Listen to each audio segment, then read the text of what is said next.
Bonsoir les organisers et bienvenue dans ce live numéro 13 de mon défi de 365 jours de live. J'espère que vous allez bien. Je vous fais ce live aujourd'hui pour parler d'influence. Ce matin, j'ai eu une grosse révélation, un gros flash dans ma tête, tu sais, comme la petite ampoule qui s'allume, où je me suis dit, purée, je me fais influencer. En ce moment, je travaille sur mon rapport à l'argent. Et ça fait déjà quelques temps que je travaille dessus, depuis le mois de décembre facile, je pense. Et je cherche pour l'instant, c'est un travail très long, je cherche pour l'instant toutes mes croyances limitantes par rapport à l'argent. J'en ai trouvé quelques-unes, il y en a qui étaient flagrantes et puis d'autres qui sont un peu moins flagrantes. Et donc, au fur et à mesure, je cherche. Et ce matin, j'ai eu une révélation. C'est que dans tout ce que je regarde sur les réseaux sociaux, dans tout ce que je regarde dans les programmes, dans ce qui me plaît, je constate que j'ai beaucoup d'exemples de personnes qui ont réussi, qui ont vraiment très très bien réussi, et qui s'attirent les foudres de certaines autres personnes dès qu'elles parlent d'argent ou dès qu'elles montrent qu'elles ont réussi ou dès qu'elles montrent quelque chose qui doit en frustrer certains, elles ont une vague de haine. Et je pensais à ça, je sais plus comment c'est venu dans mon esprit. Et je me dis, en fait, une de mes croyances limitantes, c'est que le fait d'avoir de l'argent, de commencer à avoir de l'argent, confortablement de l'argent, on va dire, bah, ça attire la jalousie des gens. Et ça attire la haine des gens. Et ça attire la méchanceté gratuite, ça attire les mauvaises paroles sur nous, même si la personne qui a de l'argent est une belle personne et qu'elle a des belles valeurs, elle est tout de suite traînée dans la poussière parce que, enfin, c'est ça qui est mis en avant, on va dire, parce qu'elle gagne de l'argent. Et je me disais, mais c'est quoi la vérité là-dedans? La vérité, c'est juste ce qu'on veut bien nous montrer sur les réseaux, dans les reportages, dans les vidéos qu'on peut regarder, dans tout ce qu'on regarde en fait, dans tout ce qui nous plaît à regarder, on se fait influencer. Et c'est vrai que quand moi je regarde, par exemple, je regarde Lena Situation, je regarde Squeezie, tout ça c'est influencé, enfin Lena pas par mes enfants, mais Squeezie c'est influencé par mes enfants. Enfin, je regarde des jeunes influenceurs comme ça. Il y en a, voilà, il y a des vidéos que je trouve super sympas, etc. Et j'aime bien leur énergie, j'aime bien ce qu'ils proposent, comme Inox Tag qui a fait l'Everest. Bah, j'ai trouvé ça super sympa aussi à regarder.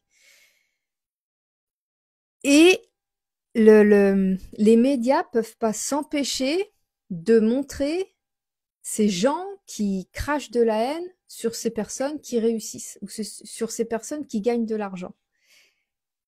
Et du coup, comme je regarde ces personnes et je regarde tout ce qui est, on va dire, c'est pas que je regarde volontairement, mais c'est qu'on me propose via l'algorithme des contenus où ces personnes sont interviewées ou alors des vidéos dans lesquelles on parle de ces personnes, ces personnes que je suis ou que je regarde. Donc du coup, bah, je me mets à regarder parce que il y a toujours une phrase accroche, enfin, comment dire, un titre accrocheur ou une phrase d'accroche au départ de la vidéo qui me fait rester sur la vidéo. Et là, c'est la majorité du temps, surtout quand c'est pas la vidéo de l'influenceur lui-même, les vidéos qui parlent de ces influenceurs-là parlent beaucoup du côté négatif de toutes ces personnes qui leur crachent la haine à la figure, que c'est pas normal et qu'ils ont plein de pognon et que bref. Je vois l'incendie à Los Angeles, donc c'est dramatique ce qui se passe là-bas, et les gens sont en train de cracher sur les gens fortunés qui habitent là-bas, qui ont eu leur maison qu'on brûlée. Si ça avait été des gens pauvres qui avaient leur maison brûlée, ils auraient été compatissants, plein de compassion, tout ça. Tandis que quand c'est des personnes riches qui se font brûler leur maison, ah bah oui, mais de toute façon, ils vont avoir les moyens d'en reconstruire une dizaine.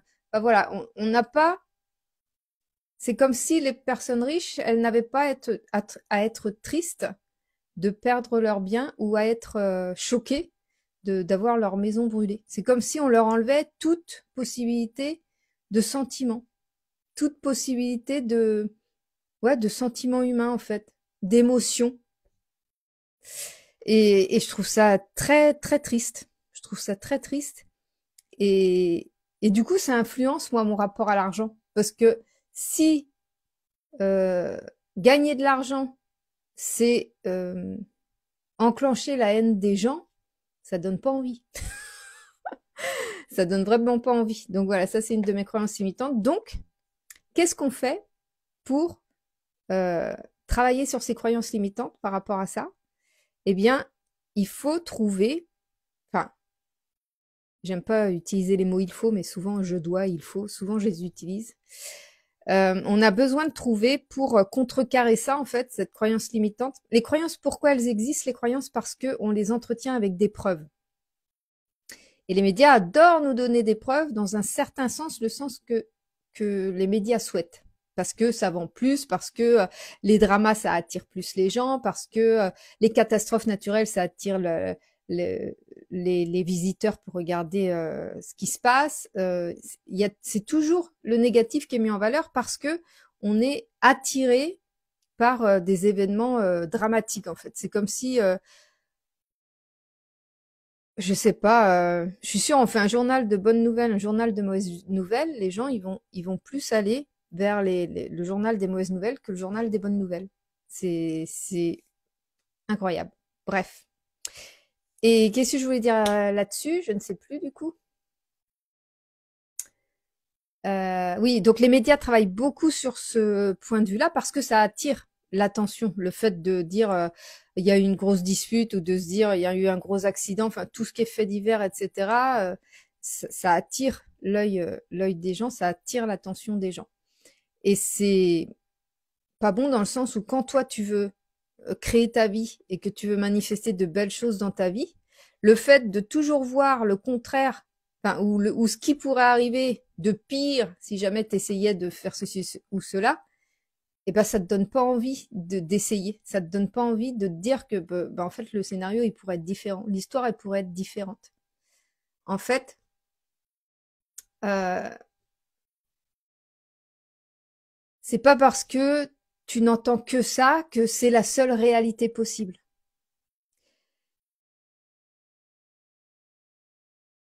C'est pour ça que c'est important de chercher. Bonsoir Lise. C'est pour ça que c'est important de chercher des preuves dans tout ce que tu peux voir, que ce soit sur Internet ou que ce soit dans la vraie vie. Cherche des preuves euh, qui vont confirmer ta nouvelle croyance. Parce que dès que tu regardes, dès que tu te laisses un peu happer par tout ce que proposent les contenus, les médias, etc., ça s'oriente de toute façon vers ce qui va permettre de trouver du public. Donc ça va tout le temps être sur le côté négatif ou le côté dramatique ou le côté le pire qui peut arriver, tu vois. Alors qu'en fait, toi, ce que tu veux construire et ce que tu veux manifester, c'est ce qu'il y a de mieux. Donc, comme l'exemple que je donnais tout à l'heure en début de direct, où je disais, moi, sans m'en rendre compte, je me suis laissé influencer par le fait que quand tu deviens riche et connu, eh ben, tu t'amènes les foudres, en fait. Tu t'amènes la haine des gens. Mais c'est pas la réalité. Tu peux tout à fait avoir une réalité où les personnes riches sont mises en valeur parce que elles aident autour d'elles, parce que elles sont généreuses, parce qu'elles offrent des tas et des tas d'argent aux associations où elles sont toujours là pour aider en fait. Mais ça, on le met pas en avant, on le met jamais en avant. Une fois de temps en temps, une fois tous les 10 ans peut-être, j'exagère, mais bon, c'est un peu ça. Mais tous les jours, si tu regardes les médias, tous les jours, tous les jours, tous les jours, ça va cultiver les dramas. Parce que c'est ce qui se vend le mieux. Mais ce n'est pas la réalité que toi, tu as envie de construire. C'est pas la réalité que moi, j'ai envie de construire. Et je sais qu'il y a une autre réalité que ça. Et que si je veux y croire et la voir, cette réalité différente, eh bien, je dois choisir par quoi j'ai envie de me faire influencer. Et donc, tu as besoin pour ça de choisir ce que tu as envie de regarder. Et je sais que c'est pas facile, parce que quand tu aimes bien les réseaux sociaux, comme moi j'aime bien les réseaux sociaux, j'aime bien les consommer, je les utilise, mais je les consomme aussi. On est très vite orienté vers des contenus, des gens qu'on regarde, ou des médias qui vont parler des gens qu'on regarde et qui vont parler du côté de tout ce qui est drama, de tout ce qui se passe de mal pour cette personne, voilà, des haters, de tout ce bazar-là. Alors, ça rend la personne en question très visible. Je vois, j'ai un exemple, comment j'ai un compte sur Instagram que je suis. Je suis entre vouloir continuer à suivre ce compte et entre vouloir arrêter de suivre ce compte. C'est un compte qui te permet de développer ton compte sur Instagram. Et ce compte-là, il a raison parce que c'est ce qui fonctionne, mais c'est pas ce que moi je veux créer. Ce compte-là, il va t'orienter de façon à ce que tu fasses du viral, un petit peu du contenu viral. Donc, ça va aussi jouer sur la provocation, ça va aussi jouer sur pour faire réagir les gens en fait. Donc, on va toucher une corde sensible, on va faire une réflexion ou parler d'un sujet sensible. Et ça va attirer les gens, et il va y avoir plein de commentaires, et donc ça va plaire à l'algorithme, et donc ça va permettre au compte de grossir. Le problème avec ça, c'est qu'il y a certaines personnes, elles en ont parlé en story, je vais pas dire quel compte c'est, mais bref.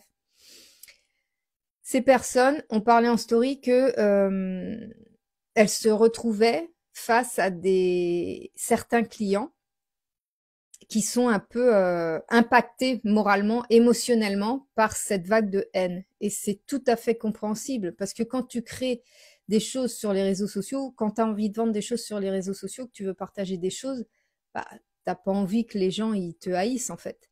Et leur technique pour attirer l'œil, c'est la provocation.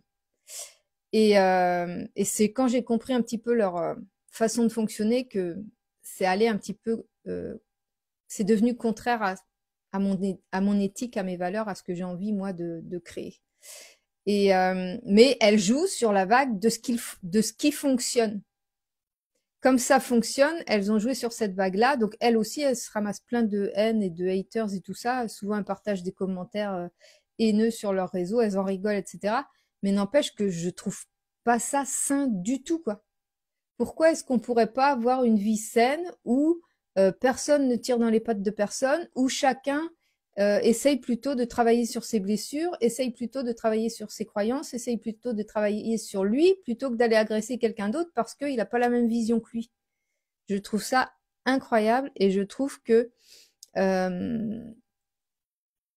ça peut être très limitant de suivre enfin, de se laisser influencer en fait par des contenus qui finalement nous influencent dans le mauvais sens.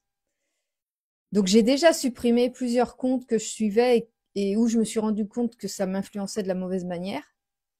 Donc je suis davantage de comptes qui sont alignés avec ce que je veux partager, ce que je veux faire. Mais n'empêche que c'est très vite fait de se laisser embarquer dans des dramas et dans des trucs comme ça, parce qu'il y a quand même notre curiosité qui est attisée, et puis il joue beaucoup sur l'émotionnel, donc on est beaucoup plus sensible à des émotions où on voit des catastrophes naturelles plutôt qu'à des émotions où tout va bien dans le meilleur des mondes pour la personne qu'on a en face de nous en fait. C'est un peu triste, mais c'est la dure réalité des choses. Donc j'avais envie de partager ça ce soir, de dire que de prendre conscience de ce qui nous influence et de choisir en conscience les personnes ou les contenus ou les relations qu'on a envie d'entretenir par rapport à ce qu'on a envie de vivre nous. Il commence à faire super sombre. On va plus me voir bientôt. Je voulais faire ça avant qu'il fasse nuit. Voilà, j'avais envie de partager ça. Et ouais, prendre conscience de ça déjà. À chaque fois que tu regardes du contenu, à la fin de ce contenu-là, qu'est-ce que ça t'a apporté comme émotion? Est-ce que ça va plutôt dans le sens de te faire avancer, ou est-ce que ça te fait plutôt, ou est-ce que ça t'influence plutôt dans le sens où ça te fait peur, ça te procure davantage de peur et du coup t'oses encore moins faire les choses, t'oses encore moins essayer de faire des choses. C'est la réalité de l'humain de s'attarder sur ce qui ne va pas. Oui, mais on peut contredire ça. C'est-à-dire que c'est la réalité de l'humain à partir du moment où tu ne vois que ça dans les contenus. Et c'est hyper vicieux et hyper difficile. Faut pas que je dise difficile. En 2025, ce sera facile et simple de contrecarrer ça. Je pense qu'il y a vraiment un choix qu'on doit faire. Chacun, hein, peut-être qu'il y en a qui adorent ça. Je voyais sur certains réseaux, il y en a, ils font des vidéos en disant j'adore les dramas, j'écoute les dramas, et puis ils expliquent le drama, etc. Moi, j'ai pas envie de faire partie de cette bande-là, en fait. J'ai pas envie de cultiver le drama. Enfin, la vie est suffisamment pleine d'émotions sans s'en provoquer davantage et en plus en nous influant de la mauvaise manière. Donc, c'est la réalité de l'humain parce qu'aussi on l'a cultivé. Voilà. Mais je suis certaine, je suis convaincue qu'on peut cultiver autre chose dans le sens inverse pour pour cultiver plus le bien-être et le bonheur de chacun. Parce que là, ce que ça provoque, c'est que les gens sont déprimés, c'est que les gens n'osent pas, c'est que les gens vivent une vie qui ne leur correspond pas, et c'est vraiment super dommage. Voilà, j'avais envie de partager ça. Faites attention à ce que vous regardez. Faites attention par quoi vous vous laissez influencer. Vous êtes capable de tout. Vous êtes merveilleuse, merveilleux. Vous êtes formidable. Vous êtes capable de faire tout ce que vous voulez dans votre vie. Laissez-vous influencer par les personnes qui vous élèvent et pas par les personnes qui baissent votre pouvoir, en fait. C'est pas difficile, mais c'est vrai que ça part de nous, la volonté d'analyser ce que ça nous fait, ce que ça nous apporte. Ouais, exactement. C'est pas difficile, mais c'est un mécanisme à apprendre et à entretenir pour s'orienter vers ce qui nous élève et pas vers ce qui nous cloue à terre, en fait. De rien, Lise, avec plaisir. Ça me fait plaisir que tu aies été là pendant mon live. Je te remercie beaucoup. Et puis moi, je vais laisser ce live parce qu'on va plus me voir tout de suite. Je te fais des gros bisous. Je vous fais des gros bisous à vous qui me voyez en replay. Et je vous dis à demain pour le prochain live. Des gros bisous. Bonne soirée. Bisous.